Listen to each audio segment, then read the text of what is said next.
E aí pessoal, tudo bem? Hoje eu vou ensinar vocês a fazer um jogo bem fácil que você já conhece. É o campo minado do Windows.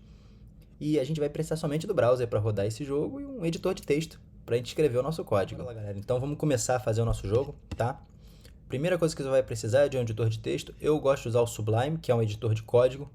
Então ele tem algumas facilidades para quem escreve código. Mas você pode usar qualquer editor de texto, tá bom? Vamos lá criar o nosso primeiro arquivo aqui. Eu criei já uma pasta chamada campo minado. Você pode criar em qualquer lugar no seu computador. E a gente vai dentro dessa pasta colocar somente dois arquivos. O primeiro arquivo que a gente vai colocar é o nosso arquivo HTML. Eu vou chamar de game.html, tá?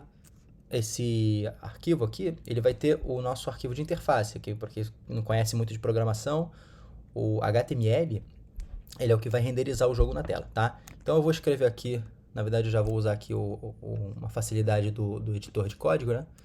E já vou gerar um código aqui fácil, rapidinho.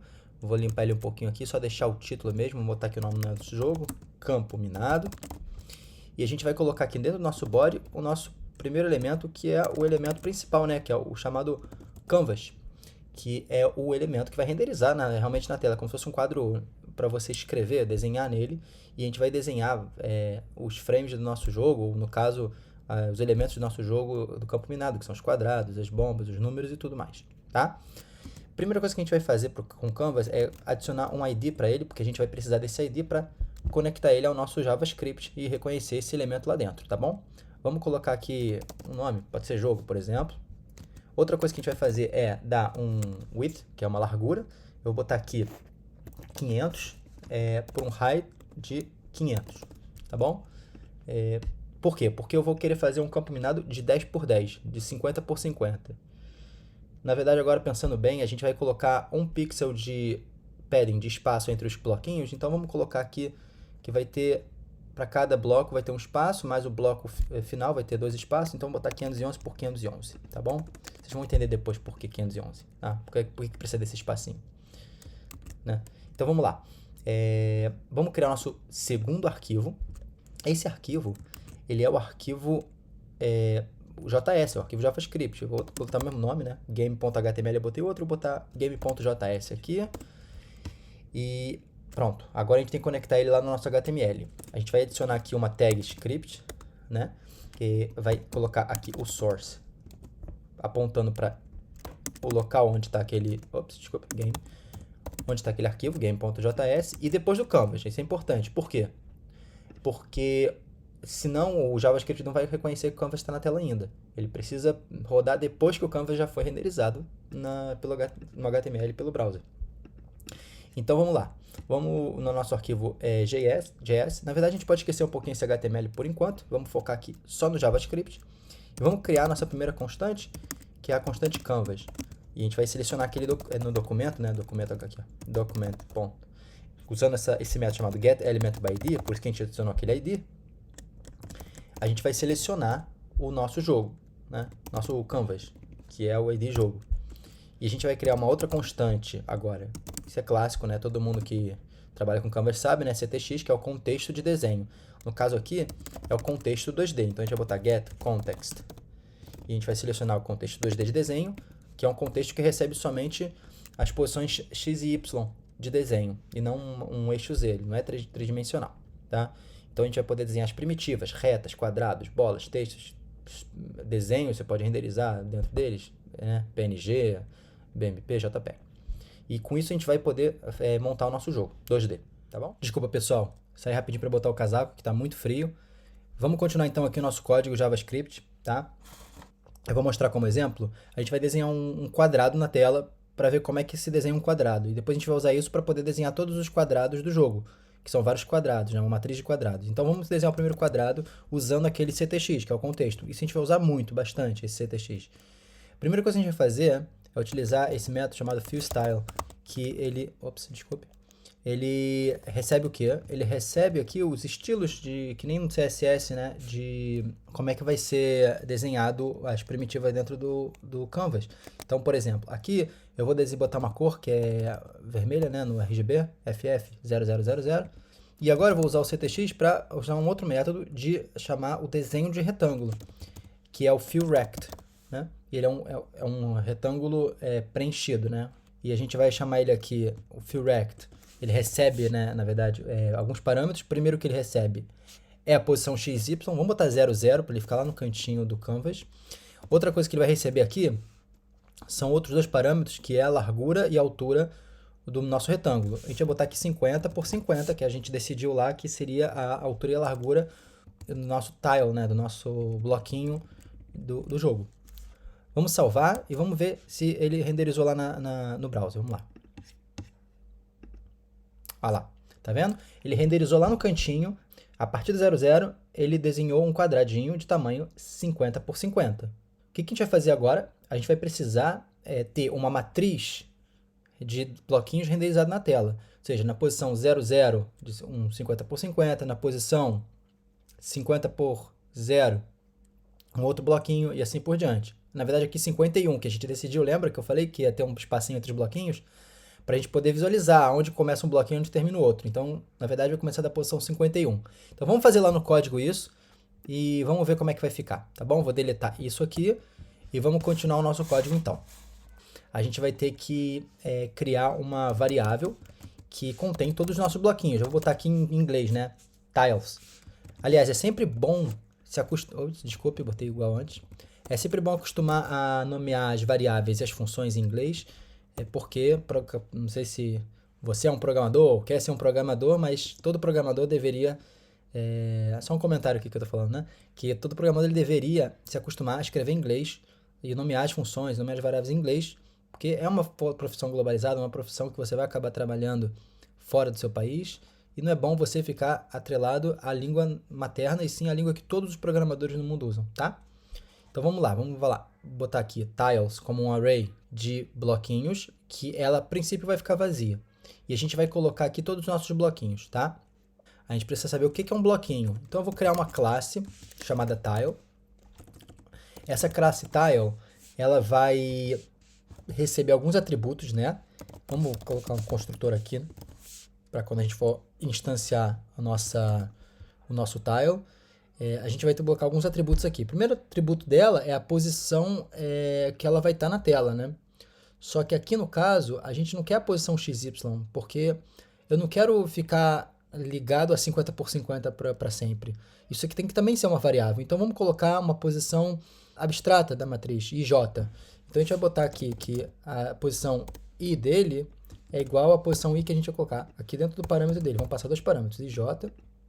Então, a gente vai instanciar com a posição I e a gente vai instanciar com a posição J. Então, vai ser a posição 00, a posição 01, 02, 03, até a posição, se tiver 10 por 10, a posição 99, né? Se começar no 00, vai até o 99, se começar do 11 e até o 1010. Tá? Vamos lá. Outra coisa que a gente vai fazer é colocar um outro atributo que dentro do jogo campinado existem bloquinhos que são bloquinhos normais e existem bloquinhos que são bombas. Então vamos colocar uma variável booleana, que é um atributo booleano, que na verdade a princípio todo mundo é falso, ou seja, todos os bloquinhos quando são instanciados não são bombas. E a outra coisa também é que o jogo ele permite você clicar no bloquinho, abrir esse bloquinho, né, para revelar o que tem por trás do bloquinho. Se for uma bomba, você perdeu o jogo. Se não for uma bomba, que bom para você, ele pode ter várias propriedades, vários atributos. Ele pode ser um bloquinho vazio, que não tem nada, ou ele pode ter um número. O que significa esse número? É quantas bombas tem na redondeza daquele bloquinho, nos 8 bloquinhos que encostam naquele bloquinho também. Então, a gente vai ter aqui um atributo se ele está aberto ou não, que vai ser falso, né? E outra coisa que a gente vai também querer ter é quantas bombas a gente tem na volta do bloquinho, que vai ter um número mínimo de 0, né? Não tem nenhuma bomba, ou um número máximo de 8. Ela vai começar com 0, mas a gente vai lá no meio fazer uma função que vai calcular essa quantidade de bombas para cada bloquinho quando a gente inicializar o nosso jogo e gerar as bombas, tá? Última coisa que precisa ter nesse bloquinho, que eu lembro desse jogo, eu vou tentar colocar aqui na tela uma imagem aqui. No campo minado, você pode colocar uma bandeirinha que você marcava quando você descobria quando uma bomba realmente é uma bomba. Você sabe que aquilo é uma bomba, então você conseguiria marcar ele. Então vamos colocar aqui que, a princípio, todas não são marcadas, mas é uma booleana também. Ou está marcado ou não está marcado. tá? Agora que a gente criou essa classe tile, a gente pode começar a instanciar elas e criar esses tiles dentro do nosso jogo. A gente falou lá no começo que a gente vai fazer uma matriz de 10 por 10 de bloquinhos de 50 pixels por 50 pixels. Então, vamos criar aqui duas constantes, que é o número de tiles no x, né, no eixo x, que vai ser 10, e uma outra constante, que é o número de tiles no eixo y, que também vai ser 10. A gente vai usar isso para poder fazer o nosso loop que vai renderizar, ou que também vai instanciar os tiles para o nosso jogo, tá bom? Então vamos fazer a nossa primeira função, que é a função que gera esses tiles. Então vamos botar aqui generate tiles. Essa função aqui não recebe nenhum parâmetro, né? Ela vai fazer um loop sobre um outro loop, né? Vai fazer uma varredura de uma matriz, na nossa matriz XY, para poder gerar esses tiles. Eu vou fazer o código aqui rapidinho e vamos ver como é que ficou e eu explico, tá bom? Vamos lá. Beleza, gente. A gente fez aqui agora a nossa função que gera os tiles. E ele, o que ele vai fazer? Ele vai fazer uma varredura nas colunas e nas linhas, né? E do nTiles x e do nTile y. E vai gerar para cada um desses um tile 00, tile 01, tile 10, tile 11 e assim por diante. E vai colocar eles dentro do nosso array, que antes era vazio. Essa lista vai ficar preenchida com 100 bloquinhos, né? 10 por 10, 100 bloquinhos. E esses bloquinhos, a gente vai usar eles para renderizar eles na tela. Para a gente testar que está tudo direitinho funcionando, eu poderia fazer aqui um console log, né? Eu vou logar ele no console do browser para poder ver se tem 100 bloquinhos mesmo. Mas eu vou fazer uma coisa interessante. Tá? Vamos chamar essa função aqui. Vamos fazer uma função chamada draw, né? De desenha. Vamos fazer o seguinte, que por todos os tiles, a gente vai mapear os tiles. E para cada tile, a gente vai fazer um bloco aqui de código que a gente vai fazer aquilo que a gente fez antes. Chamar o ctx, fillStyle. A gente vai botar aqui... Eu não preciso chamar o fillStyle toda hora, mas eu vou chamar ele aqui de qualquer jeito. Vamos botar uma cor cinza. Eu vou colocar aqui... Eu acho que eu vou botar aqui uma coisa bem mediana. 99, 99, 99. Vai ser um cinza mediano. E vamos colocar aqui também um ctx.fillRect. E lembra que a gente colocou xy00? A gente vai colocar aqui uma outra variável. A gente vai ter que botar aqui agora a variável xy, da onde cada bloquinho vai. Então, cada bloquinho ele tem o t.i e o t.j, que são as variáveis i e j na posição da matriz, mas não a posição xy. A gente vai ter que converter esse i e esse j para a posição xy para ele poder colocar aqui para cada tile qual é a posição inicial deles. Então, a posição do primeiro vai ser 1, né? Porque vai ter o padding, o espacinho de 1. Enquanto o segundo vai ter, por exemplo, 52, porque é o 50 do primeiro mais o espacinho de 1 do primeiro, mais outro espacinho dele, 52, e aí começa dele, e assim por diante. Então vamos fazer esse algoritmo rapidinho aqui, vou escrever, e a gente vai salvar e vai ver como é que fica lá na tela, tá bom? Bora lá.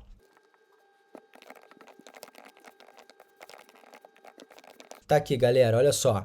Então a gente tem a função draw, que ela vai fazer o desenho dos bloquinhos na posição x e y, convertidos a partir da posição ij, né? Como a gente fez lá na nossa matemática. A gente vai chamar essa função draw aqui e vamos lá no nosso jogo, no nosso browser, e vamos fazer uma atualização. E não deu nada. Vamos ver por quê, né? Vamos inspecionar o elemento e ver que a gente tem um console error aqui. I is not defined. Eu coloquei aqui i, mas esqueci de botar t.i, né? Porque a gente está fazendo um map sobre os tiles. Então é t.i e t.j. Salvei de novo e agora talvez vai funcionar. Vamos lá. Que beleza. Ficou legal, ficou bonito. Agora a gente tem uma matriz de bloquinhos cinzas com espaçamento de 1 pixel entre eles para a gente poder visualizar onde começa e onde termina cada bloquinho. Beleza. Agora a gente vai continuar para fazer a lógica do nosso jogo, que a gente vai poder clicar nos bloquinhos e interagir com eles e eles poderem revelar os números corretos. Então vamos fazer a nossa próxima parte? Bora!